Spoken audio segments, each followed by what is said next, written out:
Estamos de regreso en A Primera Hora, un programa pensado para ti.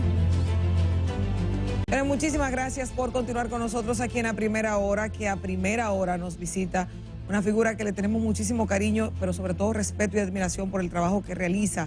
Él es el presidente del Instituto Duartiano, nuestro amigo Wilson Gómez. Buenos días, don Wilson, ¿cómo está usted? Buenos días, bueno, de verdad que un honor estar aquí a primera hora, ¿no? A primera hora, tempranito, usted llegó de un viaje y arrancó para acá. Ah, pero claro. Tenía ese compromiso. Claro que sí. Don Wilson, yo me imagino que en el tiempo que usted estuvo de viaje, estuvo pendiente de todo lo que estaba pasando en su ranchito aquí en República Dominicana, y que en las últimas semanas uno de los temas que se ha estado debatiendo es el hecho de si se está dejando estudiantes dominicanos fuera para preferir cumplir con la cuota de los haitianos, si el tema de los servicios sanitarios que se está dando de enero a mayo, hubo un volumen de atenciones médicas en diferentes áreas de más de 1 millón de nacionales haitianos, lo que a nosotros nos dice, bueno, si 1 millón fue de enero a mayo, ¿cuántos hay en el país? 1,5 millones casi. Imagínense. Y de otros elementos que para muchas personas de la sociedad dominicana entienden que poco a poco se estaría desplazando el origen y la nacionalidad dominicana para convertirse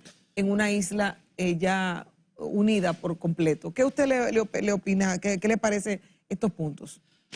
Bueno, Lorena y equipo, agradecer la gentileza de permitirnos contactar con el gran público a través de este espacio. Mire, yo vengo de Nueva York, que es una colectividad que presiona mucho, los dominicanos son muy activos. Sí. Presionan más que aquí, en el sentido de que ellos preguntan, en definitiva, qué se está haciendo, qué se hace, qué debe hacerse. Y de verdad que hay una preocupación en sentido general de los dominicanos por todo esto que está ocurriendo. Sobre todo porque hay este problema tan serio donde nuestro país, si bien tiene que seguir siendo generoso, pese a todo y pese a que no se reconozca el vuelco que hace constantemente la República Dominicana a favor de Haití y de los haitianos, es hora de que nos planteemos la posibilidad de establecer políticas, ¿verdad? Orientadas a contrarrestar los efectos negativos que se están produciendo en el país con el asunto que tiene que ver, por un lado, con la salud y por otro lado, con la cuestión del proceso de enseñanza, aprendizaje, la cobertura escolar, etcétera. Yo digo, mire, nosotros tenemos que sentarnos muy seriamente, el país, la gente que administra el Estado, a buscar soluciones. Por un lado, esfuerzos orientados a desincentivar de alguna manera lo que constituye incentivo hoy para la población haitiana. Del hecho de que nosotros ofrezcamos todos los servicios médicos sin costo alguno, a veces en desmedro de los nacionales. Y eso le cuesta a ellos en su país, porque los hospitales haitianos tienen tarifas para atencionar médicamente a sus ciudadanos, a las personas en sentido general. Porque la República Dominicana no puede establecer tarifas a los fines de, en cierto modo, aligerar la carga, porque ya todo el mundo sabe lo que está pasando.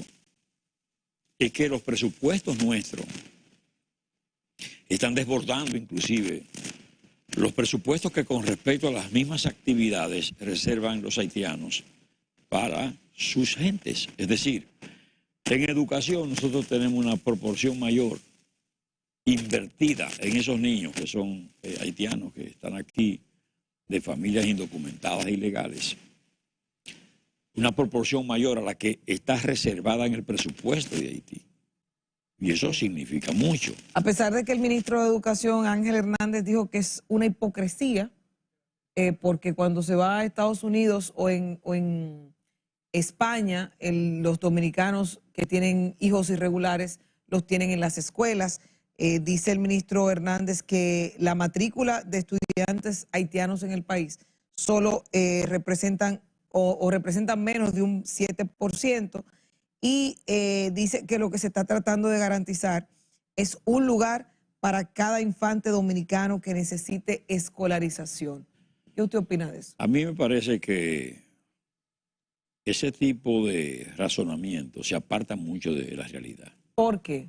Bueno, porque no es la misma situación la que No vive. es lo mismo que se vive en Estados Por Unidos, favor. en Europa con... Por favor, la inmigración en esos países, con respecto a lo que tenemos nosotros aquí con los haitianos, es irrelevante. Nosotros no nos preocupa a nosotros la migración peruana o la venezolana o la puertorriqueña. No, a nosotros nos preocupa la haitiana por múltiples razones. Primero porque el comportamiento de la migración haitiana no es el comportamiento de otras migraciones, de respeto a los símbolos, de respeto a la historia, de acatamiento ¿A de las las decisiones y normas, ¿verdad?, del país. Sí. Nosotros que podemos estar en España o en Estados Unidos, pero los dominicanos son respetuosos de esas leyes, de esos símbolos, de esos países, asumen con entereza esa identificación y ese agradecimiento. Nosotros somos agradecidos. En este caso hay un problema histórico y usted sabe que se le vende a ellos la idea. Ellos no son culpables. El pasa es que las clases dominantes, las élites haitianas, le inculcan a ellos que nosotros lo hemos desplazado y que hemos asumido la isla en desmedro de ellos, que la pobreza de ellos tiene un origen. Es dominicano. Que es precisamente la ocupación de las mejores tierras y la mejor parte por parte de dominicanos. Sin embargo, eso no es así. Ahora, yo lo que entiendo es lo siguiente. Es una pena que el ministro de Educación piense así. Y sin embargo, no opina nada en lo que concierne a lo que establece la Constitución de la República, que le da un mandato de obligación para que cumpla lo concerniente al artículo 63, numeral 13, que manda la obligatoriedad de la enseñanza de la Constitución en los programas de estudio, que manda a la obligatoriedad que él tiene de enseñar la moral y cívica, los valores, la historia nacional, que todavía nos cuesta. Usted sabe lo que le ha costado a los dominicanos que la historia nacional sea administrada y enseñada bien, y todavía no se alcanza. Una cosa que parece simple, pero se cede frente a presiones internacionales, a despropósitos de organismos que operan y funcionan alrededor de eso. Y le voy a decir una cosa. Nosotros tenemos un precedente en la historia de los procesos educativos en el país.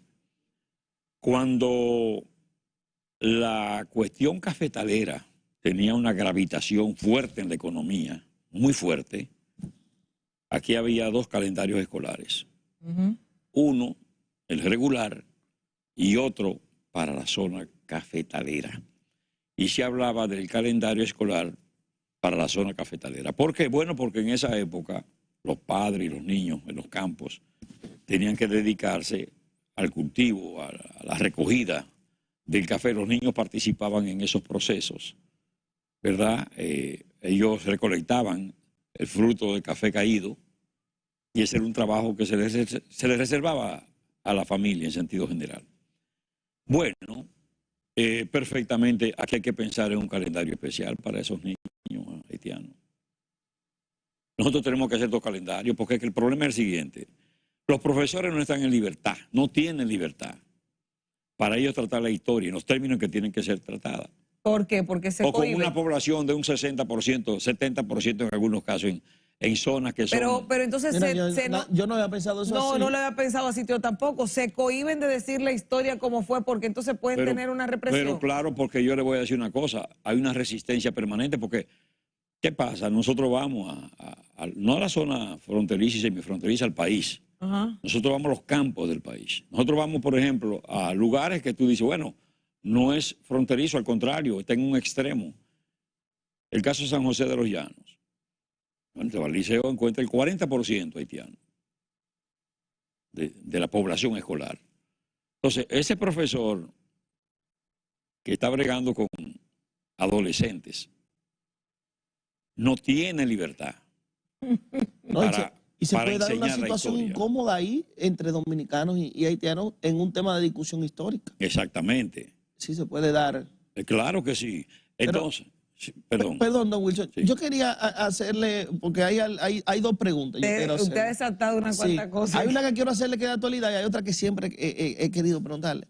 Hace unos días, aunque el Código Penal ha estado en un receso, Sí, ¿verdad? sí. Hace algunos días usted estuvo presentándose ante una vista pública, sobre todo por el numeral 11 del artículo 86, sobre que quiere poner como crimen el tema de las deportaciones y demás. Que le hable un poquito al pueblo dominicano de eso y cuál va a ser la posición en ese sentido. Eso es una.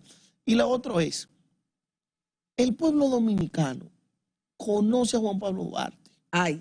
No es el nombre, sino lo que ha sido figura. la obra y lo que significa Duarte para la constitución de lo que hoy tenemos como república. Y ahí también añadirle la labor que realiza el Instituto Duartiano precisamente para esa labor de proyección y difusión. Exacto. Perfecto. Mire, es increíble, pero Duarte, que fue un líder excepcional, y no tengo que decírselo a ustedes,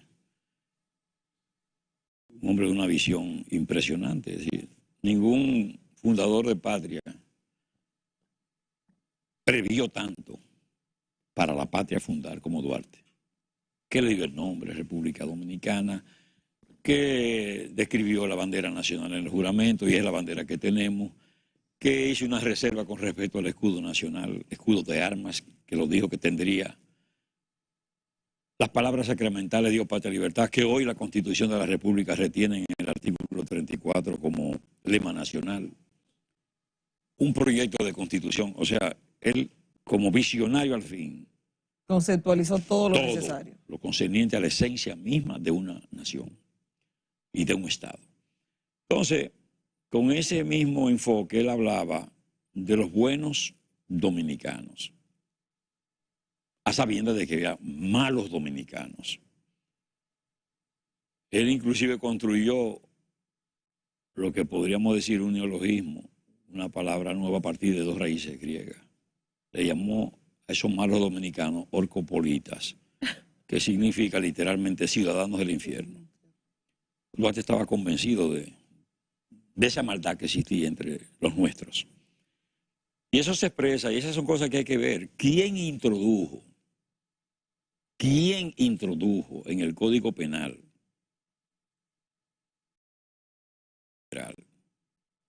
que no estaba? ¿Cuáles fueron las manos siniestras? Porque primero lo considero un crimen y no un crimen cualquiera. Crimen agravado. 40 años de prisión.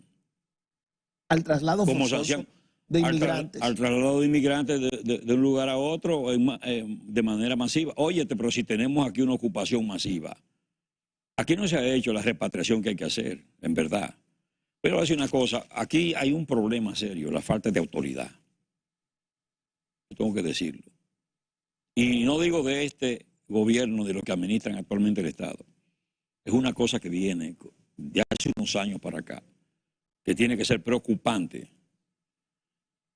Y volvemos a Duarte, cuando dijo, el gobierno ha de mostrarse justo y enérgico, o no tendremos patria, ni libertad y en consecuencia ni independencia nacional. Eso parece como que se dijo anoche. ¿Usted me entiende? Es que desafortunadamente aquí no se ha entendido que el principio de la autoridad es fundamental en todo y que nosotros tenemos que asumir la defensa de la patria con determinación.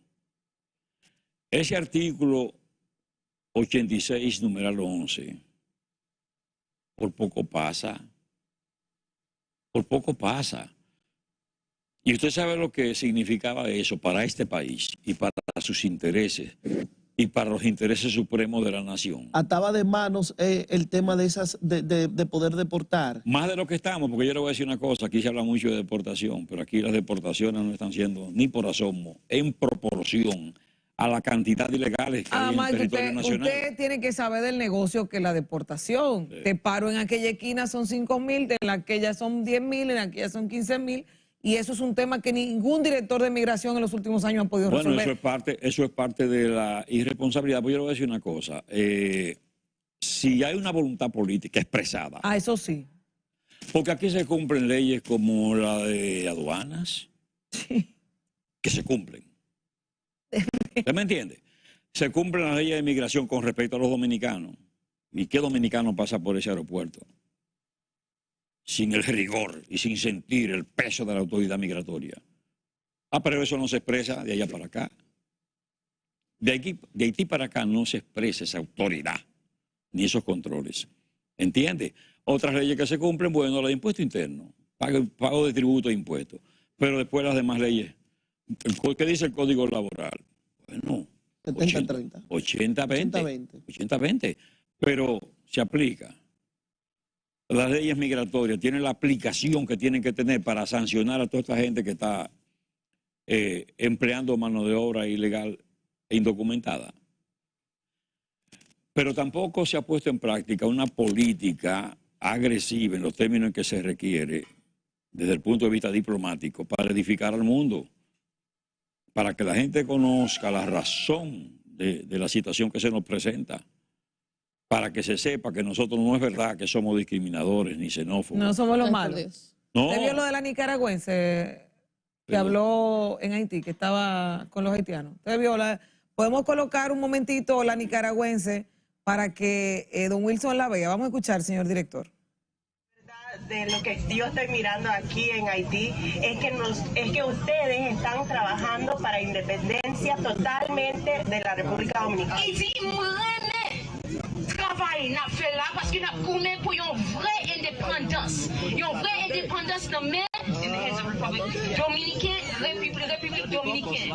Sí, sí, sí. Y eso de verdad me hace bien contenta porque ustedes saben que allá en la República Dominicana no dicen cosas buenas de Haití. Et puis bien content parce que me connaît. Ah, c'est lui-même qui dit ça. Il bien connaît. Dans la République dominicaine, il ne pas parler bien des Haïtiens. Entonces, no hay ningún lógico en comprar comida de gente que no aman a los haitianos. Oh, il dit, il pas fait sens du tout pour nous aller acheter manger, non mais moun qui raille nous. Est-ce que nous comprenons ça m'a dit? Il pas fait sens du tout pour nous aller acheter manger, non mais moun qui raille nous. Come on! Entonces, para mí, sí, entonces también nosotros sabemos que la comida de Haití es mejor. Nous connaissons tout. Manger haïtien, li pipo. Eso faltaba, ¿verdad? ¿Verdad? Fíjese ese discurso que yo le decía fuera de cámara, la haitiana que está traduciendo le pone su sazoncito claro. y le pone su Claro. melado para que... Pero internacionalmente, República Dominicana es la mala en todo esto. Porque nosotros no hemos puesto en práctica acciones concretas. Primero, preparando nuestros embajadores con respecto al tema. Porque aquí se improvisa mucho el cuerpo diplomático.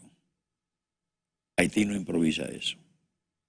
Son muy cuidadosos. Es decir, aquí la costumbre que se ha vuelto ya absolutamente cotidiana es que si un funcionario enferma y entiende que los mejores servicios médicos están en tal país, por caridad, ahí se le envía. Y yo creo que se puede hacer eso, pero no necesariamente con quien tiene que hacer y asumir la función diplomática como cabeza. Porque a mí me parece que hay mucho trabajo que hacer. El país tiene mucho trabajo que hacer. Y muchas cosas en lo que tiene que edificar. Mire, yo le voy a decir una cosa. Me preguntaban ustedes de si la gente conocía a Duarte, ¿verdad? Creo que fue la pregunta su compuesta. obra. Mire, primero la obra de Duarte es indiscutible y por muchos años a Duarte se le desdibujó. Usted sabe que hubo apologistas del padre de la patria que de tanto identificarse con él, de tanto quererlo, lo elevaron, ¿verdad?, a extremo tal que no parecía un ser humano, sino más bien una especie de Dios, podemos decir. Bueno, Balaguer tituló su obra El Cristo de la Libertad. Pero Duarte siempre fue un revolucionario. Revolucionario, un hombre que de armas a tomar, que la gente desconoce en sentido general, pues se desconocen muchas facetas de Duarte. O sea, la gente no sabe que Duarte tuvo 9 años en la Guardia Nacional Haitiana, que entró como cabo, que fue capitán, que terminó como coronel. Él comandó a Santo Domingo, fue comandante de Santo Domingo, que comandó conjuntamente con Santana en Baní, en Sabanagüey, y que era partidario, antes que Santana, de una ofensiva contra los haitianos que estaban maltratando a los dominicanos en Asua. Que tuvieron una disyuntiva él y Santana en ese momento. Claro, discutieron porque entonces él le planteó en más de 2 ocasiones a Santana la ofensiva. La última vez le hizo un croquis, le dije, mira cómo es que tenemos que poner en práctica esto. No hizo caso. Entonces es que Duarte se dirige a la Junta Central Gubernativa, ¿para qué? Para que le autorice. No le autorizó, lo contrario, lo llamó con su Estado Mayor para Santo Domingo. ¿Por qué? Porque Tomás Bobadilla tenía bajo la manga a Santana. Y querían que Santana se convirtiera en lo que se convirtió, en el líder militar, y dejar a Duarte como un líder civil. Y todas las veces que él quiso estar en campo de batalla se lo negaron. La última vez fue cuando vino en la Restauración, en 1864, que todos los que vinieron con él que él trajo, lo incorporaron a la lucha. A Duarte no. Ahí vinieron los recelos y una serie de cosas. Y lo mandan como ministro plenipotenciario de nuevo a Caracas. Una especie de deportación. Entonces, ese Duarte, óigame, de armas a tomar, porque también se desconoce, porque, ¿qué le digo? Hubo mucho conservadurismo alrededor de quienes tenían la obligación de difundir a Duarte. Y muchas cosas no se decían. O miedo, tal vez. Exacto, pero Duarte dio un golpe de Estado el 9 de junio de 1844 y le puso a la Junta Central Gubernativa y puso a Sánchez en la presidencia. ¿Entiendes? Es decir, fue un hombre de fina estrategia y de decisiones de mucho coraje, de mucho valor. No fue esa figura que nos presentan como el poeta. No, no él escribió poesía, pero no fue el poeta. Él fue... Era enérgico, con carácter. Pero absolutamente, su liderazgo lo define. Me gusta. Todos los biógrafos de Duarte lo definen como un hombre, primero, de personalidad atractiva.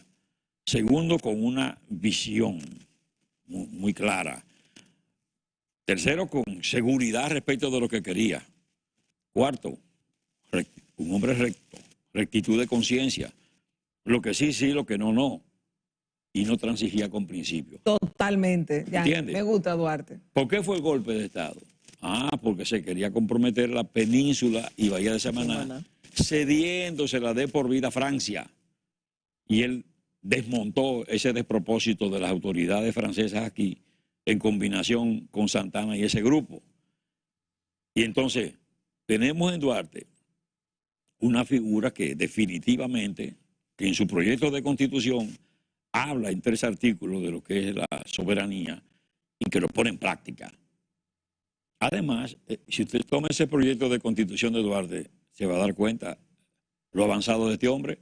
Ya él hablaba y decía, en una segunda parte de este proyecto de constitución, me referiré a la inamovilidad de los jueces y de los funcionarios de orden administrativo. Es decir, hablaba de la carrera. Sí. Entonces, estamos hablando de un proyecto de mediados de 1844. 180 años hace de eso. Y ese hombre tenía esa visión extraordinaria. Ciertamente, Duarte todavía no es conocido en los términos que debe ser conocido. Ahora, hay un esfuerzo sistemático, y contrario a lo que la gente cree, porque la gente dice que esta juventud, no, la juventud está en eso. Cuando uno va a los campos, como vamos nosotros, que abrimos una plaza patriótica, que llevamos un busto, que se pone una tarja. Cuando esos muchachos van, que le cantan a ustedes el himno nacional con todas sus estrofas, el himno a Duarte. Con las 12 estrofas. Las 12, sí. Sí. La sabe. Porque esas solamente se vieron aquí recientemente con el ministro de Educación pasado, Exacto. que mandó a que todas las escuelas. ¿Se sigue haciendo eso? Sí, las escuelas, porque las escuelas están por delante del ministerio mismo. Es decir, el profesor... el profesorado... Y debe ser así, porque Pero tenemos que hace su le cante, trabajo, pero porque que se tenemos un cante las ministro 12 que no tenga Sí, eso. sí. Debe ser así, porque tenemos un ministro que no tenga eso. Sí. Lamentablemente. Usted Hace mencionó hace un rato que aquí había una falta o carencia de autoridad, pese a que el presidente Luis Abinader ha mantenido una postura, a mi entender, bastante coherente respecto a su opinión del tema de migración haitiana, respecto a nuestras relaciones con Haití, no solamente ante los dominicanos, sino ante la comunidad internacional, ha tenido una postura muy firme. Pero ¿cómo logra entonces el Estado controlar lo que pasa en la frontera? ¿Cómo logra el Estado controlar lo que hacen, podemos llamarlos hasta traidores a la patria, Sí. que se los llevan y los devuelven por 15,000 pesos, o que entran 15, 20, 30 haitianos y los traen de regreso? Sí. Mire, nosotros nos identificamos siempre con ese discurso del presidente, sobre todo en los eventos internacionales con clave posición ante el mundo de que Haití es un problema de la comunidad internacional, que aquí no puede haber centros de refugiados, y eso es correcto y es valiente. Ahora, lo otro es la política interna. Claro.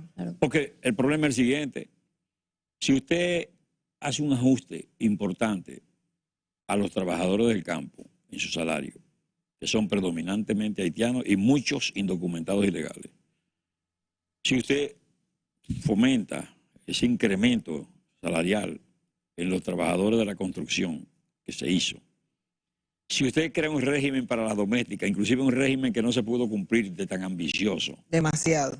son 3 sectores donde hay fundamentalmente la presencia. Y yo no digo que no se haga, Claro. pero hágame eso conjuntamente con una mejoría sustancial en el salario mínimo de los dominicanos. ¿No le parece a ustedes que eso es razonable? Sí, totalmente. Entonces, mire, es lo que decimos nosotros, es decir, hay que sentarse. De la misma manera que le hablé de ese calendario, que tienen que hacer un calendario especial, porque usted tiene que saber qué le va a administrar a esa población de conocimiento. Y es un incentivo, porque el problema es que a esos niños se les está dando, ¿verdad?, calzado, uniforme, los libros, incluyendo lacto, mochila, los alimentos. Y encima de eso, 1,000 pesos a los padres por cada uno de esos niños. Pero entonces yo no estoy de acuerdo con usted con eso, porque deben darle la historia que se le da a los dominicanos, que sepan qué fue lo que pasó El realmente. problema, sí, pero eso se puede dar, pero eso hay que darlo de manera especial, porque nosotros tenemos que cuidar nuestra población. Y nosotros tenemos que, en lo posible, mantener la pureza de la dominicanidad. Exacto. Porque cuando usted tiene un aula incursionada, penetrada por la presencia de esos niños que en su casa, cuando llevan los libros con la efigie de Duarte, la destruyen, con una resistencia que no se quieren poner de pie cuando se interpreta el himno. Ah, no, Sin pero embargo, no. cuando usted lo tiene, ellos se paran todo. Sí, no. Usted toma medidas. Pero eso no lo puede hacer frente a los estudiantes nuestros, porque parecería, ¿verdad?, como una disparidad. ¿Entiende? Que mientras los nuestros se ponen de pie, ellos resisten. Al profesor se le hace muy difícil. Pero de la misma manera que hay que sentarse para eso, hay que sentarse para trabajar en la frontera. La frontera no puede seguir siendo, ¿verdad?, una frontera donde haya tanta corrupción como la hay. Así es. Nosotros tenemos que pensar, primero, yo he planteado en varias ocasiones la necesidad de que se pueda crear una instalación como una especie de réplica de San Isidro, donde haya viviendas del Estado facilitadas a los militares que están en frontera con sus familias, con facilidades de farmacia, de centros médicos, de centros educativos, de centros de recreación y de deporte. Bueno, todas las facilidades que se le pueda dar a un militar en frontera para que se sienta en el ejercicio y el disfrute de una vida digna. Seguro. ¿Verdad? Así es. Pero además usted puede controlarlo, porque usted sabe a qué hora llega ese militar, quién le visita, su comportamiento con la familia, etcétera. Es una forma de asegurar, ¿verdad?, una calidad en términos del servicio que se presta, pero en las condiciones actuales, donde el militar no tiene una instalación que le permita a ellos vivir con esa dignidad, que tienen que estar pidiéndole a alguien un vaso de agua fría. No, es imposible.